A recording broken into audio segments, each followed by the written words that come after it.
বহুল প্রতীক্ষিত নবম পে স্কেলের গেজেট প্রকাশের সময় এখন একেবারে ঘনিয়ে এসেছে। প্রধানমন্ত্রী তারেক রহমান আজ এক অত্যন্ত গুরুত্বপূর্ণ জরুরি বৈঠক শেষে আনুষ্ঠানিকভাবে ঘোষণা দিয়েছেন প্রকাশিত হবে নবম পে স্কেলের সরকারি গেজেট। এই ঘোষণাটি যেন এক মুহূর্তেই সারা দেশে একটি নতুন আশার ঢেউ তৈরি করে দিয়েছে। যে মানুষগুলো বছরের পর বছর ধরে অপেক্ষা করেছেন, যারা প্রতিটি বাজেট ঘোষণার পরে নিরাশ হয়েছেন, যারা মাসের শেষে সংসারের হিসাব মেলাতে গিয়ে ক্লান্ত হয়ে পড়েছেন, তাদের জন্য আজকের এই দিনটি সত্যিই অত্যন্ত তাৎপর্যপূর্ণ। কিন্তু এই আনন্দের সংবাদের পাশাপাশি একটি অত্যন্ত গুরুত্বপূর্ণ বাস্তবতার কথাও সামনে এসেছে। প্রধানমন্ত্রী তার ঘোষণায় স্পষ্টভাবে জানিয়ে দিয়েছেন যে দেশের বর্তমান অর্থনৈতিক অবস্থা অনুকূল নয়। বৈশ্বিক মন্দার প্রভাব, আন্তর্জাতিক বাজারে জ্বালানি তেল ও পণ্যমূল্যের অস্থিরতা, দেশের অভ্যন্তরীণ রাজস্ব আহরণের চ্যালেঞ্জ এবং সামগ্রিক অর্থনৈতিক চাপের কারণে সরকারের পক্ষে এই মুহূর্তে সম্পূর্ণ নবম পে স্কেল একবারে কার্যকর করা সম্ভব নয়। এই বাস্তবতাকে সামনে রেখে এবং দেশের সামষ্টিক অর্থনীতির স্থিতিশীলতা রক্ষার কথা মাথায় রেখে সরকার একটি বিকল্প কৌশল অবলম্বন করেছে। নবম পে স্কেল বাস্তবায়িত হবে দুটি পৃথক ধাপে। এই সিদ্ধান্তটি এখন সারা দেশে সবচেয়ে বেশি আলোচিত হচ্ছে এবং সরকারি চাকরিজীবীদের মধ্যে নানা প্রশ্নের জন্ম দিয়েছে। দুই ধাপে বাস্তবায়নের অর্থ কী এবং এতে একজন সাধারণ সরকারি কর্মচারীর কতটা লাভ বা ক্ষতি হবে সেটি বোঝার জন্য আমাদের বিষয়টিকে একটু বিস্তারিতভাবে ব্যাখ্যা করতে হবে। ধরুন, বাংলাদেশ সরকারের একজন সাধারণ কর্মচারী যিনি দীর্ঘদিন ধরে সততার সাথে দায়িত্ব পালন করে আসছেন। তার বর্তমান মূল বেতন 22,000 টাকা। নবম পে স্কেলে তার নতুন মূল বেতন নির্ধারণ করা হয়েছে 32,000 টাকা, অর্থাৎ মোট বৃদ্ধির পরিমাণ 10,000 টাকা। যদি এই সম্পূর্ণ বৃদ্ধি একসঙ্গে কার্যকর হতো, তাহলে এই কর্মচারী সরাসরি প্রতি মাসে 10,000 টাকা বেশি পেতেন। কিন্তু দুই ধাপে বাস্তবায়নের কারণে প্রথম ধাপে তিনি 5,000 টাকা বৃদ্ধি পাবেন, ফলে তার মূল বেতন হবে 27,000 টাকা। এরপর দ্বিতীয় ধাপে বাকি 5,000 টাকা যুক্ত হলে তার বেতন পূর্ণ 32,000 টাকায় পৌঁছাবে। চূড়ান্ত গন্তব্য একই, শুধু পথটি দুটি ভাগে বিভক্ত হয়েছে। এই সিদ্ধান্তের পেছনে সরকারের যুক্তিটি অনেক গভীর এবং বাস্তবমুখী। বাংলাদেশে সরকারি চাকরিজীবীর সংখ্যা কয়েক লাখ। এই বিশাল জনগোষ্ঠীর বেতন একসঙ্গে উল্লেখযোগ্য পরিমাণে বৃদ্ধি করলে সরকারের বার্ষিক ব্যয়ের উপর হাজার হাজার কোটি টাকার অতিরিক্ত চাপ পড়বে। এই বিশাল আর্থিক বোঝা একসঙ্গে বহন করা বর্তমান পরিস্থিতিতে সরকারের জন্য অত্যন্ত কঠিন। কিন্তু দুই ধাপে করলে এই চাপকে দুটি ভাগে ভাগ করে ধীরে ধীরে সামলানো সম্ভব। প্রথম বছরে একটি নির্দিষ্ট পরিমাণ এবং পরের ধাপে বাকিটা। এতে অর্থনীতির উপর হঠাৎ করে অতিরিক্ত চাপ পড়বে না এবং দেশের সামষ্টিক অর্থনৈতিক ভারসাম্য বজায় থাকবে। মূল্যস্ফীতির উপরেও এই পদ্ধতির প্রভাব তুলনামূলকভাবে কম হবে, কারণ একসঙ্গে বিশাল পরিমাণ অর্থ বাজারে ছাড়া হলে মূল্যস্ফীতির ঝুঁকি বাড়ে, কিন্তু ধাপে ধাপে করলে সেই ঝুঁকি অনেকটাই নিয়ন্ত্রণে থাকে। এখন অনেকেই ভাবছেন যে দুই ধাপে বাস্তবায়ন মানে তো ক্ষতি, কিন্তু একটু গভীরে বিশ্লেষণ করলে দেখা যাবে যে নবম পে স্কেল মানে শুধু মূল বেতন বৃদ্ধি নয়, এর সাথে যুক্ত হবে আরও অনেক গুরুত্বপূর্ণ আর্থিক সুবিধা।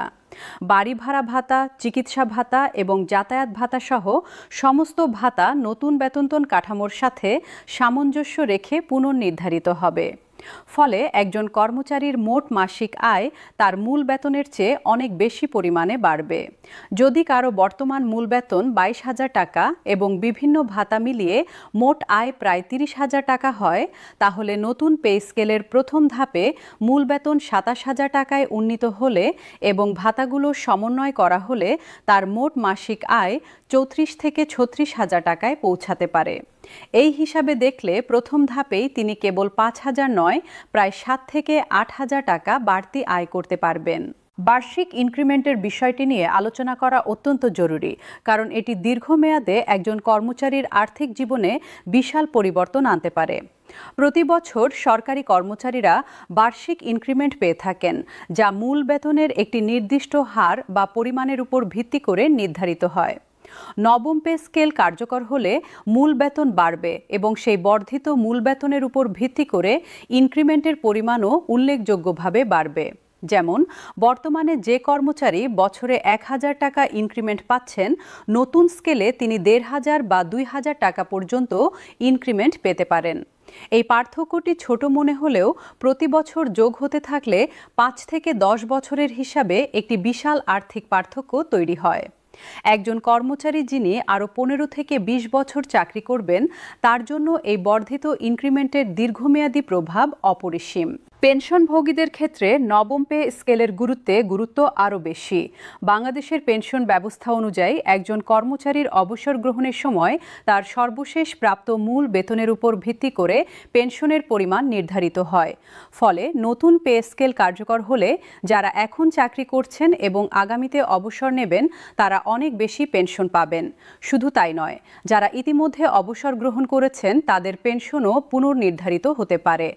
একজন অবসরপ্রাপ্ত কর্মকর্তা যিনি বর্তমানে ১৫,০০০ টাকা পেনশন পাচ্ছেন, নতুন পে স্কেলের আওতায় তার পেনশন ২০,০০০ থেকে ২২,০০০ টাকায় উন্নীত হতে পারে। অবসর জীবনে এই বাড়তি আয় একজন মানুষের চিকিৎসা, খাদ্য এবং দৈনন্দিন জীবনযাপনের খরচ মেটাতে অনেক বেশি সহায়ক হবে। বাংলাদেশে যেখানে জীবনযাত্রার ব্যয় প্রতিনিয়ত বাড়ছে, সেখানে পেনশনের এই বৃদ্ধি অবসরপ্রাপ্তদের জন্য একটি বড় স্বস্তির খবর। পদোন্নতির কাঠামোতেও নতুন পে স্কেলের ইতিবাচক প্রভাব পড়বে বলে বিশেষজ্ঞরা মনে করছেন। নতুন বেতন কাঠামো চালু হলে বিভিন্ন গ্রেডের মধ্যে আর্থিক ব্যবধান আরও স্পষ্ট ও আকর্ষণীয় হবে। ফলে কর্মচারীরা পদোন্নতির জন্য আরও বেশি আগ্রহী হবেন এবং কর্মক্ষেত্রে উৎকর্ষতা অর্জনে মনোযোগ দেবেন। যারা দীর্ঘদিন ধরে একই পদে আটকে আছেন তাদের জন্যও নতুন সুযোগ তৈরি হতে পারে। পদোন্নতির কাঠামো পরিবর্তনের ফলে অনেক ক্ষেত্রে দ্রুততর পদোন্নতির পথ সুগম হতে পারে। এটি কর্মচারীদের মনোবল বৃদ্ধিতে এবং সরকারি সেবার মান উন্নয়নে দীর্ঘমেয়াদী ভূমিকা রাখবে। দ্বিতীয় ধাপ কখন কার্যকর হবে, এই প্রশ্নটি এখন সবচেয়ে বেশি আলোচিত। গেজেট প্রকাশের আগে এ বিষয়ে নিশ্চিত করে কিছু বলা না গেলেও সাধারণ প্রবণতা হলো প্রথম ধাপটি দ্রুত কার্যকর হয় এবং দ্বিতীয় ধাপটি কিছুটা সময় নিয়ে বাস্তবায়িত হয়। সরকারের পক্ষ থেকে ইঙ্গিত দেওয়া হয়েছে যে দেশের অর্থনৈতিক পরিস্থিতির উন্নতি হলে দ্বিতীয় ধাপ বাস্তবায়নে কোনো বিলম্ব করা হবে না। অনেক বিশ্লেষক আশাবাদী যে আগামী অর্থবছরের মধ্যেই দ্বিতীয় ধাপ ঘোষণা করা হতে পারে। তবে এটি নির্ভর করবে দেশের রাজস্ব আদায়ের পরিস্থিতি, আন্তর্জাতিক অর্থনৈতিক পরিবেশ এবং সরকারের সামগ্রিক আর্থিক সক্ষমতার উপর। সরকারি কর্মচারীরা চাইছেন যত দ্রুত সম্ভব দ্বিতীয় ধাপ কার্যকর হোক এবং তারা পূর্ণ সুবিধা পেতে শুরু করুন। নবম পে স্কেলের দীর্ঘমেয়াদী প্রভাব বিশ্লেষণ করলে একটি অত্যন্ত গুরুত্বপূর্ণ চিত্র সামনে আসে। এই পে স্কেল শুধুমাত্র আজকের জন্য নয়, এটি আগামী ৫ থেকে ১০ বছরের জন্য দেশের সরকারি বেতন কাঠামোর ভিত্তি তৈরি করবে। ভবিষ্যতের সমস্ত ইনক্রিমেন্ট, পদোন্নতি, ভাতা এবং পেনশন এই নতুন কাঠামোর উপর নির্ভর করে নির্ধারিত হবে। যারা আজকে চাকরিতে আছেন তারা যেমন এর সুবিধা পাবেন, তেমনি ভবিষ্যতে যারা সরকারি চাকরিতে যোগ দেবেন তারাও এই কাঠামোর আওতায় আসবেন। ফলে এই পে স্কেলের প্রভাব কেবলমাত্র বর্তমান প্রজন্মের মধ্যে সীমাবদ্ধ নেই, এটি আগামী প্রজন্মের উপরেও সুদূর প্রসারী প্রভাব ফেলবে। সামষ্টিক অর্থনীতির দৃষ্টিকোণ থেকেও এই পে স্কেলের প্রভাব অত্যন্ত তাৎপর্যপূর্ণ। বাংলাদেশে লক্ষাধিক সরকারি কর্মচারীর গড় মাসিক আয় ৫,০০০ টাকা বৃদ্ধি পেলে বছরে মোট অতিরিক্ত ক্রয় ক্ষমতার পরিমাণ হাজার হাজার কোটি টাকায় দাঁড়াবে। এই অর্থ বাজারে প্রবাহিত হবে। মানুষ বেশি খাবে, ভালো পোশাক কিনবে, সন্তানদের ভালো স্কুলে পড়াবে, চিকিৎসার পেছনে বেশি ব্যয় করবে এবং বাড়ি ভাড়া বাবদেও বেশি পরিশোধ করবে। এই বাড়তি চাহিদা অভ্যন্তরীণ উৎপাদন ও সেবা খাতকে সচল রাখবে। ক্ষুদ্র ও মাঝারি ব্যবসায়ীরাও এর সুফল পাবেন।